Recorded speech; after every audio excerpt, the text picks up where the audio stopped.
we have to understand is who gives istiqamah. Like is it your own effort and your own hard work and that's it, you can get it from that?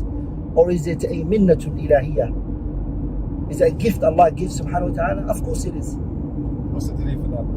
The Prophet sallallahu alayhi wasallam was authentically transmitted from him alayhi salatu wasalam, hadith Aisha.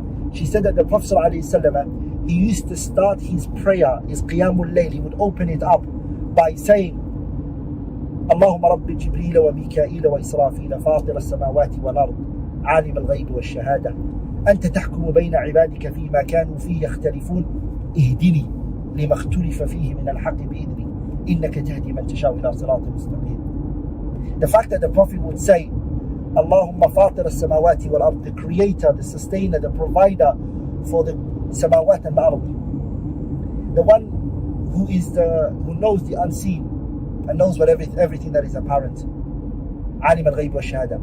You are the one who's going to judge between his creation. أنت تحكم بين عبادك فيما كانوا فيه يختلفون. The differences that the people have and the things that they differ upon, you're the one that's going to judge between them يوم القيامة. Then the Prophet said, إهدني guide me.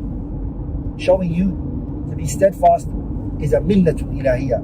It's a godly gift. It's a gift Allah gives to Tabarak wa Ta'ala who He wishes. ولذلك when the Prophet wanted to give guidance, okay, and Istiqamah falls under guidance, to his uncle Abu Talib, Allah Tabarak wa Ta'ala, He told him, إِنَّكَ لَا تَهْدِي مَنْ أَحْبَبْتَ وَلَكِنَّ اللَّهَ يَهْدِي مَنْ يَشَاءُ. You can't guide who you wish, Muhammad. We are the ones who guide. We are the ones who give guidance to who we wish. So it is Allah Tabarak wa Ta'ala who gives guidance to the people and makes them steadfast.